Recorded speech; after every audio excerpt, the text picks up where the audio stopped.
Let me start with a question. Have you ever thought about what it feels like to have your name live forever? Not on a book cover, not on a movie poster, but on something that roars down highways, that people dream about, that hangs on posters in bedrooms across the world? Most cars are named after animals. A car carries a real human name. And that's powerful because a name like that ties the machine directly to a legacy. When you drive that car, you're not just moving from point A to point B. You're carrying the memory, the pride, and the story of the person behind it. So today, let's buckle up and explore the top 7 cars named after people. Not just the names, but the lives, the inspirations, the drama, and the unforgettable stories that made these cars more than machines. 7. Porsche 911. Legacy of Ferry Porsche. Let's start with one of the most recognizable silhouettes in the world, the Porsche 911. At first glance, it doesn't look like it's named after a person. But trust me, its identity is inseparable from Ferry Porsche, the son of Ferdinand Porsche. After World War II, Ferry Porsche carried the family dream forward when times were brutally hard. Factories were destroyed, resources were scarce, but Ferry refused to let the Porsche name vanish. His vision, to build a sports car that wasn't just fast, but timeless. That vision gave us the 911 in 1964. Here's a fun twist. Originally, it was called the Porsche 901. But Peugeot had a trademark on all car names with a 0 in the middle. So Porsche shrugged, swapped the 0 for a 1, and accidentally created the most iconic number in automotive history, 911. And here's why the 911 matters. It became more than a car. It became a benchmark. Journalists, racers, and purists use it to measure every other sports car. Is it as balanced as a 911? Does it handle like a 911? That's legacy. Now, imagine Ferry Porsche in the 1960s, standing in the factory watching the first 911 roll out. He once said, "I looked around and could not find the car I dreamed of, so I decided to build it myself." That's human ambition in steel form. 6. Ford Mustang. Inspired by pilots and spirit, the Ford Mustang is a little different. It isn't directly named after a single person, but it's tied to the fighter pilots who flew the P-51 Mustang in World War II. Those pilots were fearless, fast, and daring, and Ford wanted some of that spirit in their new car. Launched in 1964, the Mustang didn't just become a hit. It sparked an entire category, the pony car. Affordable, stylish, fun-to-drive cars for young people. Suddenly, cars weren't just for families or businessmen. They were for freedom. Think about this, within 18 months of launch, Ford sold more than 1 million Mustangs. That's unheard of. It wasn't just a car, it was a cultural earthquake. And the name? It was perfect. It carried both the wild horse of the American plains and the fighter plane that helped win the war. So, in a way, every Mustang on the road carries the names of the men who risked their lives in those planes. Close your eyes and imagine being a teenager in 1965. You're cruising in a Mustang convertible, radio blasting the Rolling Stones, engine rumbling as you roll down Main Street. People stare.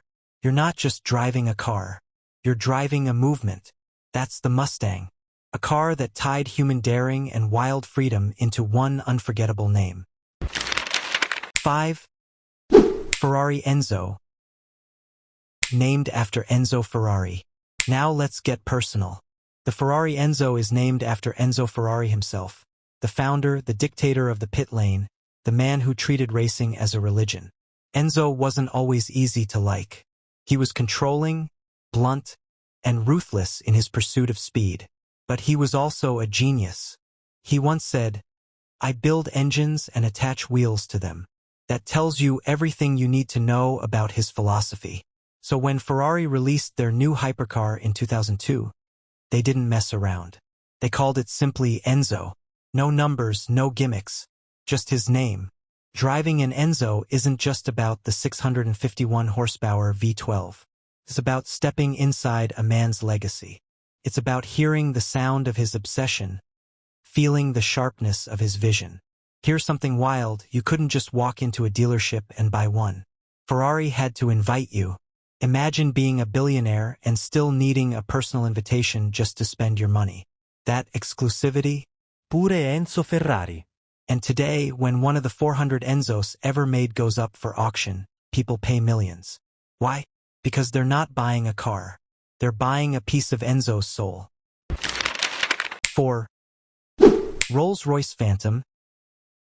Charles Rolls and Henry Royce. Time to dress up a little. Rolls-Royce. The name itself sounds like silk sliding across marble floors. Behind that double are our two men, Charles Rolls and Henry Royce. Charles Rolls was a flamboyant showman, an aviator, a risk-taker. Henry Royce was his opposite, a perfectionist engineer, obsessed with detail and reliability. Together, they created a partnership that defined luxury forever. The Phantom is the crown jewel of Rolls-Royce. When you step inside one, it doesn't feel like a car. It feels like a private yacht on wheels. Hand-stitched leather, handcrafted wood, and silence so deep you can hear your own heartbeat. But here's what I love. Every Phantom carries the human fingerprints of Rolls and Royce. It's not just branding, it's a philosophy. Charles brought the flair, Henry brought the exactitude. Together, they wrote the blueprint for automotive perfection. And the spirit of ecstasy ornament on the hood, that little figure leaning into the wind, that's also a human story, modeled after Eleanor Thornton, the secretary and muse of one of the company's founders. So even the hood ornament is named after a real person. That's Rolls-Royce for you. Luxury tied to human lives, frozen in time. 3. Lamborghini Miura. The Miura bull-breeding family. Now let's switch gears to something wild. The Lamborghini Miura. Introduced in 1966, this wasn't just a car. It was the birth of the modern supercar. And its name? It came from the Miura family of Spain, breeders of legendary fighting bulls. Their bulls were known for being fearless, aggressive, and spectacularly dangerous in the ring. Ferruccio Lamborghini thought, "Perfect. That's exactly the energy my car needs." And oh, did it deliver. The Miura had a mid-engine layout that shocked the world. It looked like it was designed by an artist on a caffeine rush. And when it appeared at the Geneva Motor Show, people went nuts. Here's a funny secret. The display car didn't even have an engine inside. It was just a rolling shell. But it looked so jaw-droppingly good. Nobody noticed. Orders poured in before the car was even functional. That's how magnetic the Miura was. 2. Aston Martin DB Series. David Brown. Now for elegance. The Aston Martin DB Series, especially the DB5, is named after David Brown. When David Brown bought Aston Martin in 1947, the company was struggling. But under his leadership, Aston Martin started producing cars that were elegant, powerful, and timeless. His initials, DB, went on every model he oversaw. The DB5 became iconic when James Bond drove it in Goldfinger. Suddenly, it wasn't just a car. It was the car of sophistication, gadgets, and cool confidence. But beyond Bond, the DB series represented David Brown's personal taste.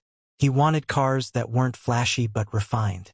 Cars that you'd wear like a tuxedo, not a costume. And it worked.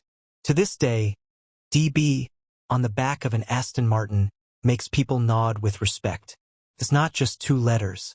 It's the mark of a man who saved a company and gave it style for generations. Quick trivia. David Brown also owned a tractor company. So technically, James Bond's favorite car has roots in farming. Funny how legacies overlap. 1. Mercedes-Benz SLR McLaren. Bruce McLaren. Finally, our number 1 spot goes to the Mercedes-Benz SLR McLaren. This car came from a partnership between Mercedes-Benz and Bruce McLaren's racing team. Bruce was a driver, engineer, and visionary from New Zealand. He founded a racing team that became one of the most successful in Formula One history. Tragically, Bruce died young at just 32 years old during a test crash. But his legacy lived on in every McLaren car that followed.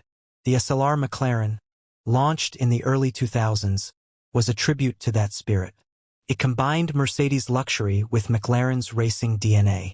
The result was a front-engine supercar that looked like a fighter jet for the road, complete with butterfly doors. And the sound? Imagine thunder trapped in a tunnel. That's the SLR.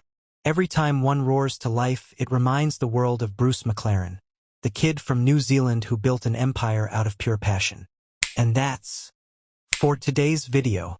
If you enjoyed it, don't forget to hit that like button, subscribe if you haven't already, and turn on the notification bell so you never miss an upload.